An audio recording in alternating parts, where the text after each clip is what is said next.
You're listening to Witch Wednesdays, a semi-weekly podcast source for all things witchcraft in the modern world.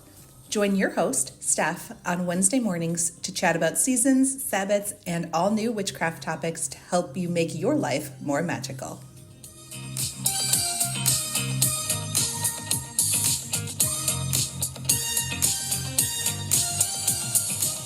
Welcome back to Witch Wednesdays. I have a guest here with me today to chat about her newest book. So before we get started, I'm going to turn it over to her so she can introduce herself and let you know where you can find her online. Hi, first of all, thank you so much for having me. It's such an honor to be here and it's great to, virtually meet you. So my name is Mandi Em. I'm an author. So I have written 4 books, Witchcraft Therapy, Happy Witch, Feral Self-Care, and then the book that just came out is an interactive workbook called Shadow Work for Hot Messes. Most people know me, from my online pages. I use the handle Healing for Hot Messes, and I try to share kind of approachable, funny, spiritual wellness tips. And yeah.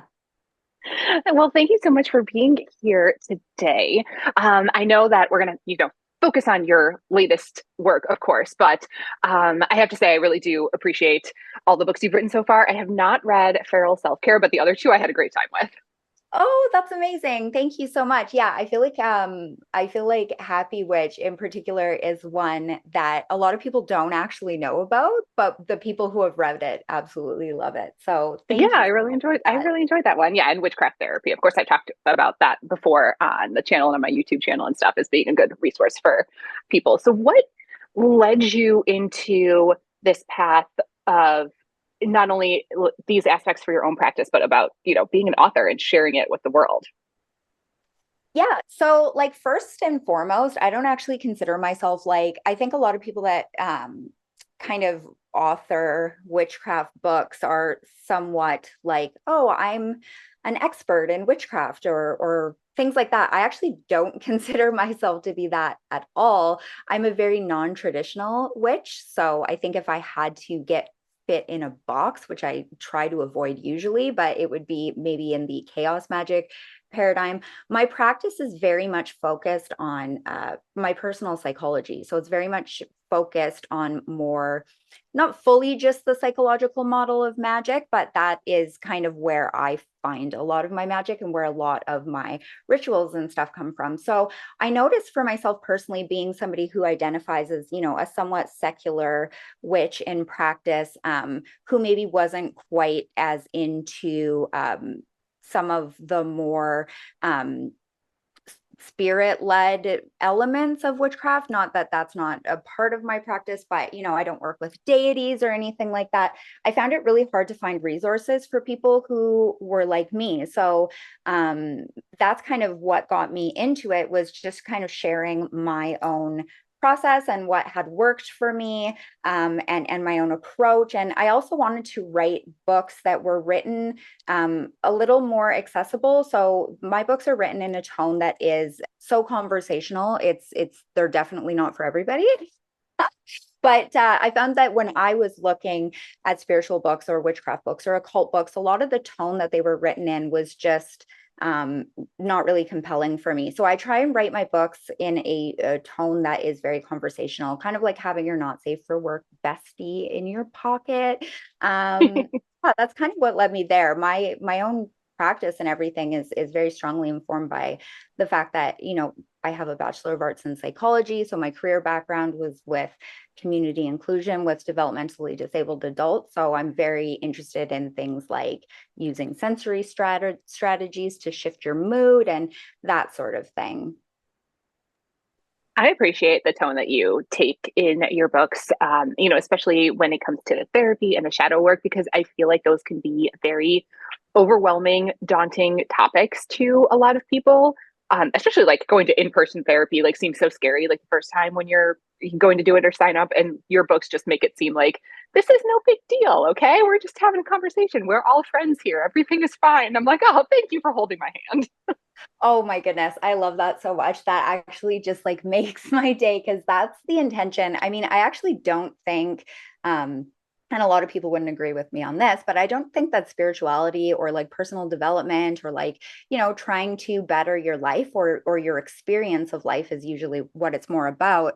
I don't think it actually has to be that heavy or that complicated. Even with a thing like shadow work that has the potential to be super heavy, I think how you approach it is going to kind of dictate how it feels, right? And so I think that if you approach these things with like creativity and play, and keeping in mind that we're all just like flawed human beings having a flawed human experience, and it's like there's not really, we think there's these like marks that we have to like live up to, but that's just an illusion, right? So if you can just kind of accept yourself where you're at and not bring too much, heavy kind of Eeyore energy to it, the more motivated you're going to be to actually do the work, and then the better the experience is going to feel.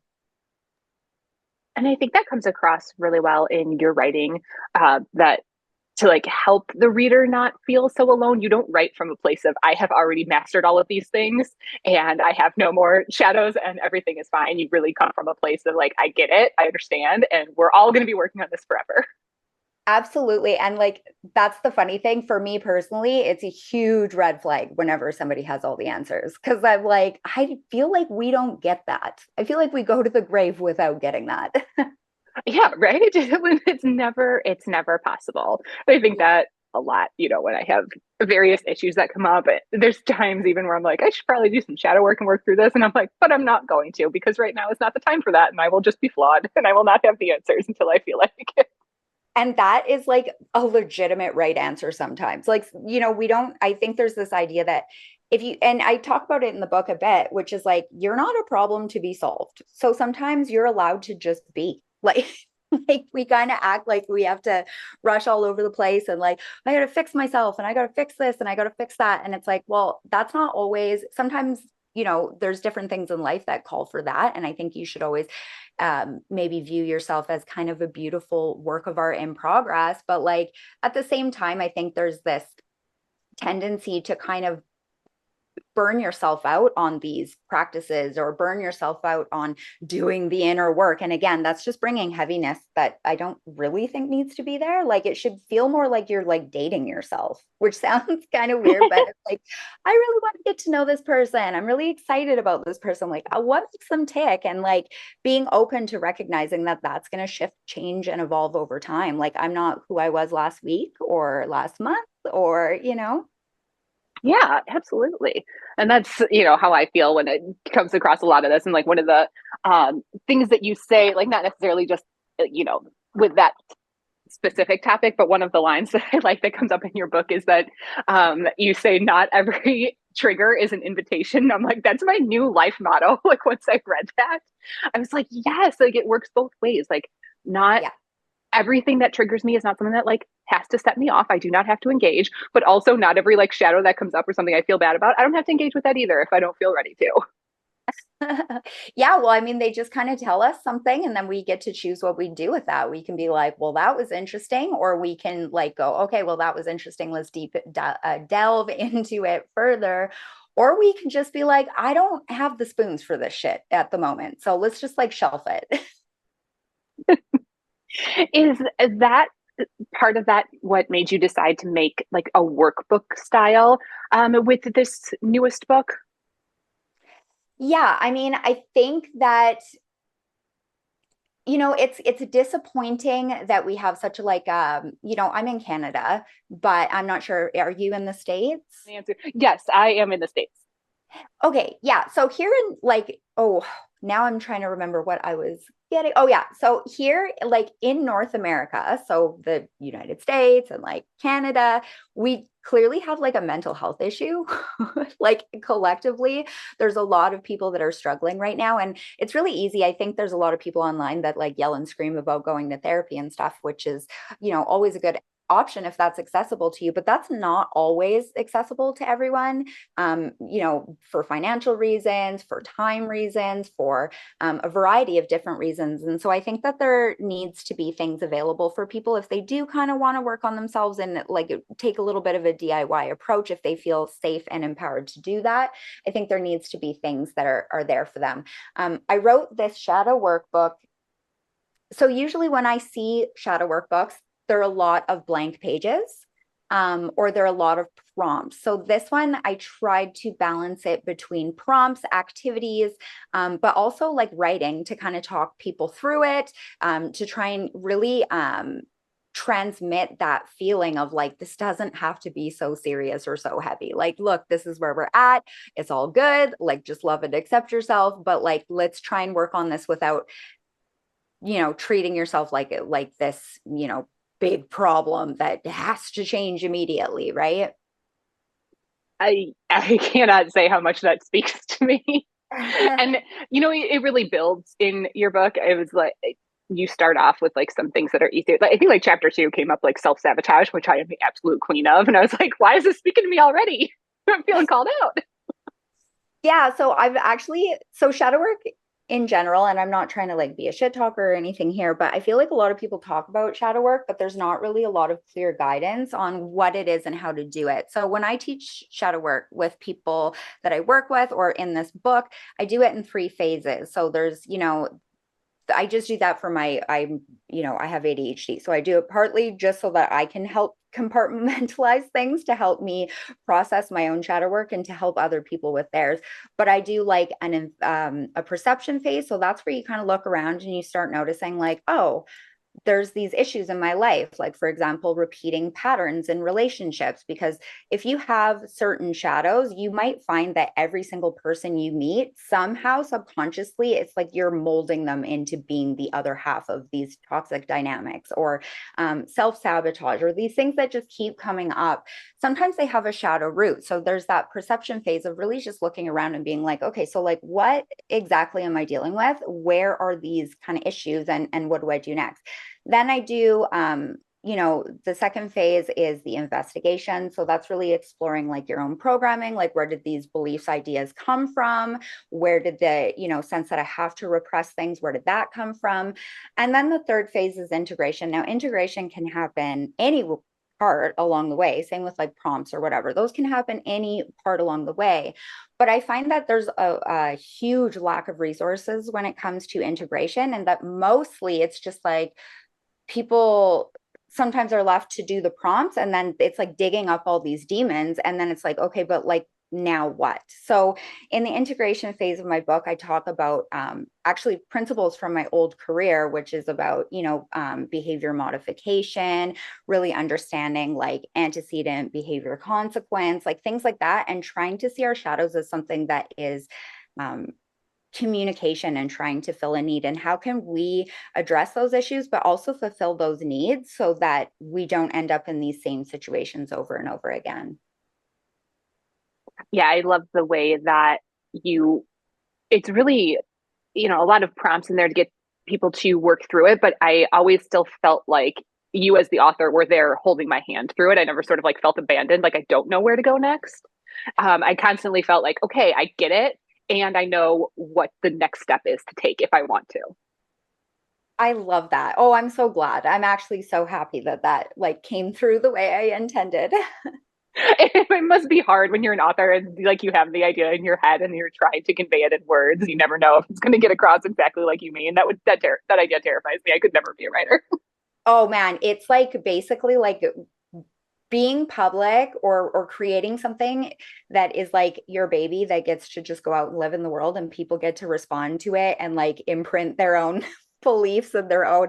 It's a wild experience. I'm telling you, it's like harnessing your own energetics 101, because you have to learn to get a fix really fucking fast. Yeah.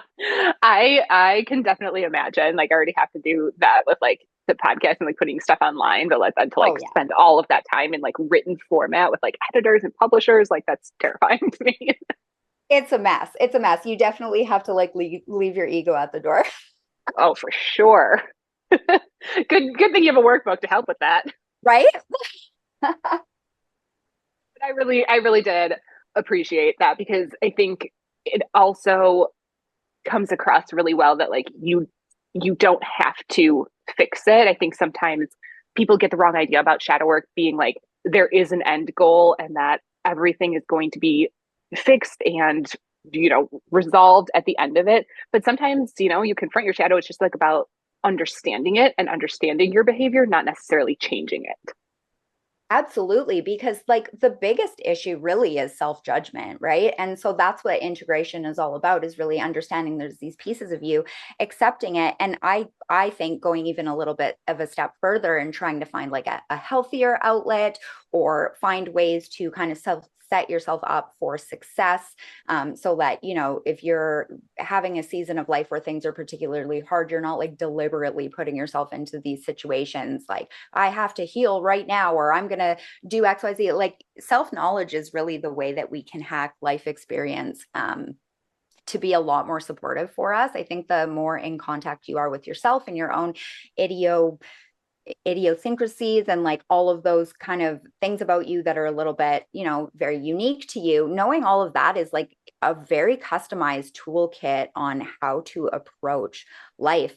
The issue with that is that you have to have a certain level of self-acceptance and self-trust to actually take that information that you have and use it to make your life experience better, by not putting yourself in shit situations or not being too hard on yourself when really it's not warranted. A lot of our like stable of shadows and stuff like that is just shit we never consented to agree to believe in the first place. A lot of it is just kind of absorbed through society and through our parents' conditioning that is reflective of their parents' conditioning, which is reflective of the collective. Like there's so many different layers to it that like just being mad at yourself is really not helpful. Yeah. And one of mine is hyper independence. Yeah. And that is directly traced to I'm an only child of high achieving Virgo and Capricorn parents, that they directly got from their parents. So like I know where it comes from, but it's Yeah. never gonna, it's always gonna be a part of me. But Yeah. I have learned to just accept that about myself. And I don't necessarily want to change, because you know what? I'm awesome at getting things done sometimes. But I do like to, you know, then have to like think and like give myself a break when I'm feeling particularly burnt out. And I'm like, well, I'm burnt out because I refuse to ask for help from anyone ever. Like that's a problem. And I could fix this right now. And I know how to, and I know how to, you know, get better about asking for help sometimes. But really interesting to trace that through not only my childhood, but my mom's childhood too. And that's how these things get, you know, passed along. Like, first of all, I'm a Virgo sun, Capricorn moon. So everything you just Woo! said, I was like, I am the cursed one. And so I totally get what you're saying there. But yeah, sometimes when we know these things about ourselves, it's like, yeah, well, we could reach out and ask for help, or we could recognize that that's something that we don't really necessarily want to do all the time. So we can set ourselves up for success in other areas of life, so that if something, you know, crazy out of left field comes and we end up in a position of needing to ask for help, it's something that feels a little bit more natural. I think everybody has their own way of interfacing with life, depending on their own characteristics and their own qualities. It's funny because we have a tendency to think that it would be great if we could go through life with like a handbook, but I think that like going inwards is our handbook. Like it's literally the you know, who you are 101, and what you can do with that information can be super powerful, provided you can keep your mind open and recognize that like just because you figured out who you were maybe like 2 years ago doesn't mean you're that same person. That's why the work never ends, because you're always changing, you're always evolving, and things like shadows are always finding new and novel ways to pop up. And our world is always changing. So Yeah. we're constantly presented with new trials and things that we didn't think were going to come up again. But then all of a sudden, like politics change, the world changes, religious views change. And then all of a sudden, these things come up that haven't been thought about for the last 20 years. So again, it's like brand new shadows come around like on a cycle. Totally. And like that's also like the collective versus the individual shadow as well, right? So I try and think of that as almost like the water cycle, where you have water in oceans, lake, whatever, getting absorbed, and then it ends up being rain, which falls back into the ocean. And so I try and view it that way, in the sense that like personal healing is actually really great for the collective. I believe. And I think that, you know, we're seeing a lot of stuff in the world in this moment in time right now that can feel very urgent, and you know, is very urgent, but at the same time I think that people need to learn to how to be kind of the calm little center of their own little universe, which means, their real life. Like, how are you parenting? How are you showing up for your friends? How are you showing up for your community? What are your values? Like all of that kind of stuff. And I think that that's also really, really important, because we have our inner cosmos and then we have the outer cosmos, which kind of, is the world at large, society, and then even, beyond that. And so I think you can't really do too much to influence the outer cosmos without getting into your inner cosmos. And that even, for example, advocacy, it starts with you recognizing your inner cosmos, what your values are, right? So I think it's a really important part of the whole process. It's like the oxygen mask on the airplane. You can't take care of other people until you take care of yourself first. And you need some understanding and care and self-care and self-compassion before you can extend that to others. Absolutely. Yes. Yeah, totally agree.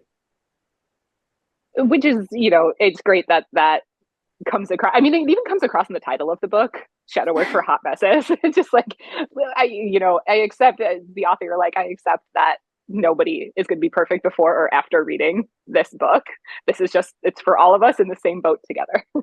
Yes. Yeah. And so it kind of just, I kind of just tried to include things in there that I found really helpful, because you can make these shifts and then it just gets easier and easier over time. You can see things come up and you go, ooh, and like you become really quick at this process. And I think that it feels very daunting to do the work. So the two questions I always get the most are how to start shadow work and how to integrate. It can feel extremely daunting to start, but really what happens is it's almost like deep breathing or doing other like mindfulness practices, which sound really like, oh my God, like how am I going to fit it in? And like that sounds so weird and unnatural to actually implement it. But in reality, the more you do, the easier it gets. So if you begin to learn, okay, I'm feeling like I'm triggered. So in the book, I talk about triggers and why they're triggers, because they're hitting us in a core wound.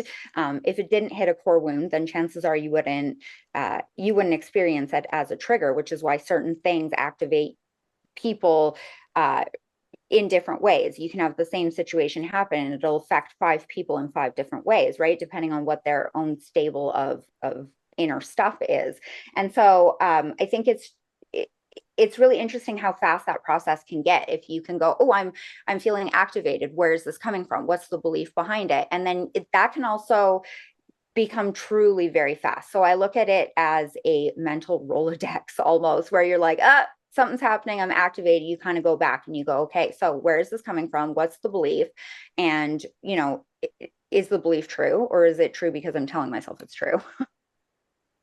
Yeah, I'm amazed once they started incorporating it sort of as like regular practice, or even just like started the practice, how much easier it really does get. It becomes second nature to question yourself and like think about those things. Whereas before I would just be unhappy and not really like ever like stop to think about why. And I think like when I, like you said, like first starting shadow work, that you kind of don't know where to go, like where you are and where to go. And at that point I was like, I'm really overwhelmed and everything is going to be like such a deep wound in my repressed memories and I'm going to need a therapist. And I was just like, had this fear of even like getting started. And that has never come up for me. It's always, things that I can like manage with a workbook. And I'm like, okay, this is my life makes more sense. My brain makes more sense. Yes. And I think like the more humor and levity and creativity that you bring to it, the better. Like I was doing this work on like I have this like fear of being seen, right? From deep in my childhood, like, oh my God, it's so bad. Like, oh, you're just like looking for attention and things like that. And I was like trying to draw that particular, there's a prompt in the workbook too, that's the same process, which is trying to draw certain shadows. And I just had a lot of fun drawing my inner attention whore. And I got as unhinged with it as possible. And then you're laughing. You're like, okay, like, can you don't have to treat yourself like it's something super serious. You could be like, oh my God, it's hilarious that like this is how some part of me views this. And you look at it objectively when you draw it on the paper and you're like, it's a bit silly. It's kind of cute. It's funny. Yes, you can absolutely bring humor to mental health. I think it's so Yes. because you're right, there is a huge mental health crisis in our countries across the world, and at least you can bring some sort of brightness to that area. Because if it's all just steeped in darkness and sadness and scariness, then nobody's going to even want to start the process. No, and I feel like that's kind of how it's like shadow work's been like marketed, right? Is like this like, ooh, you're diving into your shadows and like all of that. It's very like mysterious, like long black gloves and like this like crazy thing. Whereas I'm like, yeah, it is, but like that's life. Life is laughing in the sunshine, and life is sometimes crying in a fucking puddle of blankets. Like that's just the way it is. And the quicker that you kind of accept that, the quicker that it all becomes a lot more fun and fleeting. And you're like, ooh, I get to have this experience, and maybe I need to take the expectations out of it and just see where it goes. Yes, absolutely. And I have both of those regularly where I laugh about some sort of trauma, and then there's other days that I cry about like a different thing. Like both can exist simultaneously. And there's something wrong with you if you are also living in that space. Absolutely. Yes. That's one of the main things that I really appreciate. And I feel like people who are going to, see the title on the shelf, they're going to be like, okay, this book is for me. Yes, I identify with being a hot mess. But I think that's one of the things for me is that really like helped me feel like not alone and not crazy. Oh, I'm so glad. Yeah, because I mean, the truth is, I think every single person is a hot mess, right? Like, I feel like if Yeah, we are.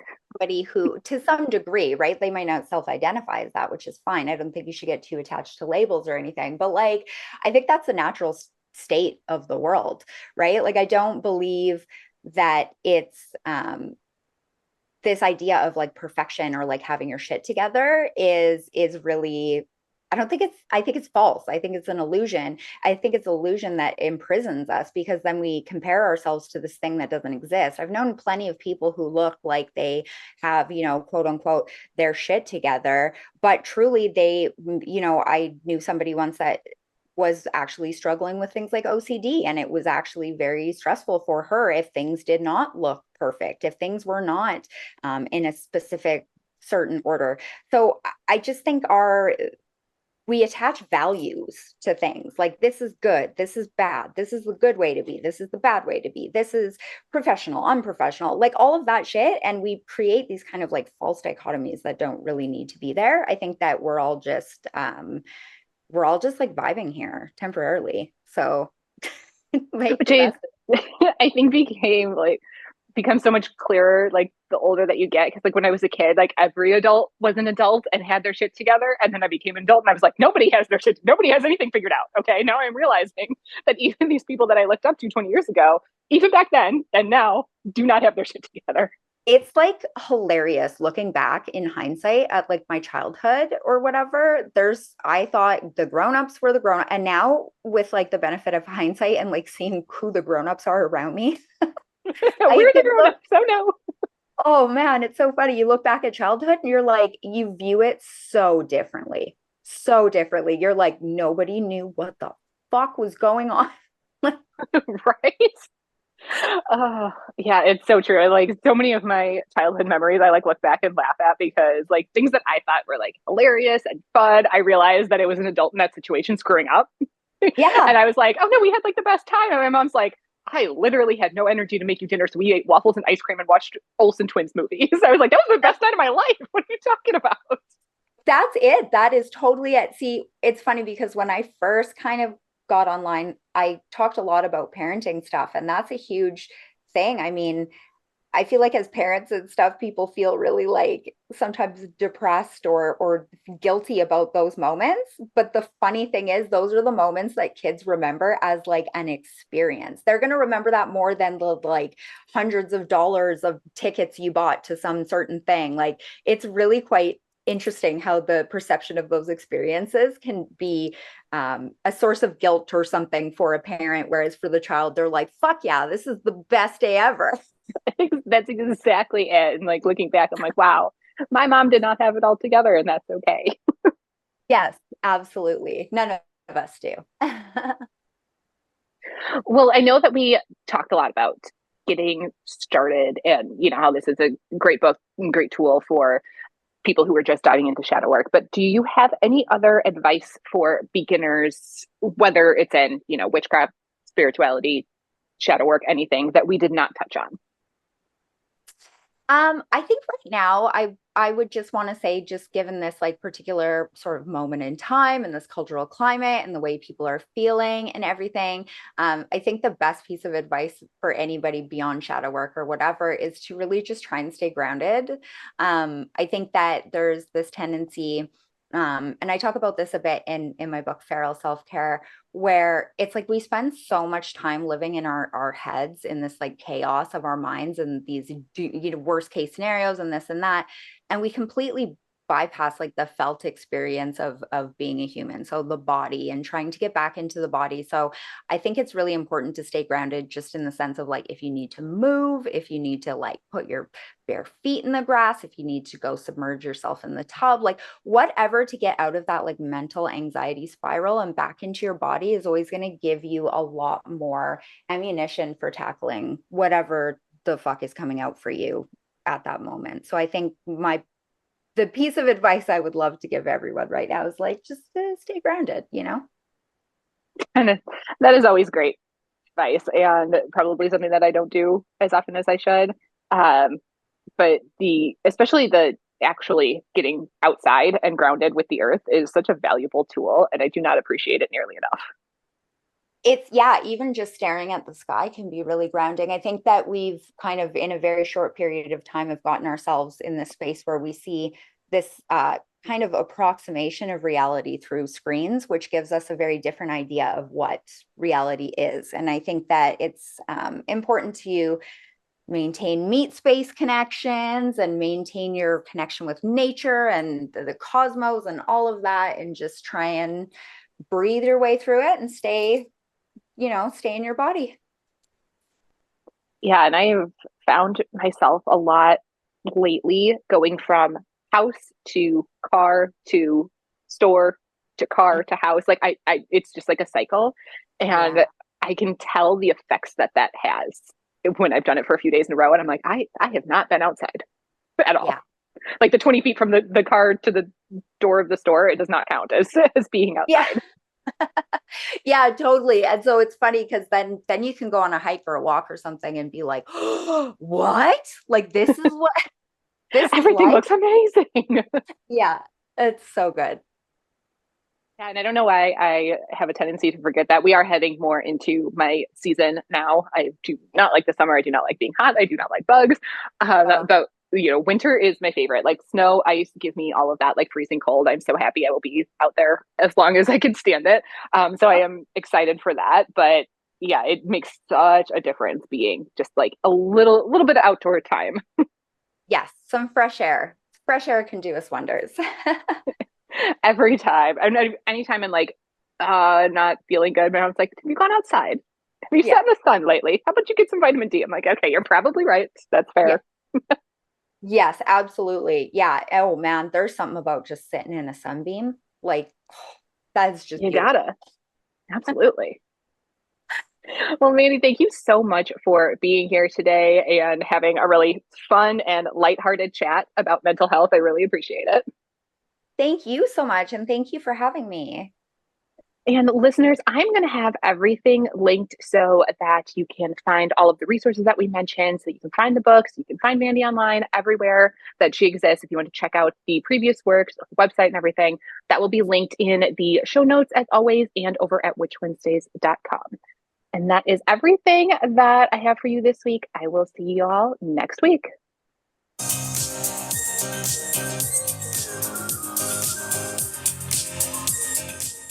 Need even more witchcraft in your life? Subscribe to Witch Wednesdays on Patreon and YouTube for all types of exclusive bonus content like spells, recipes, book reviews, and more, or even order personalized tarot readings and spells.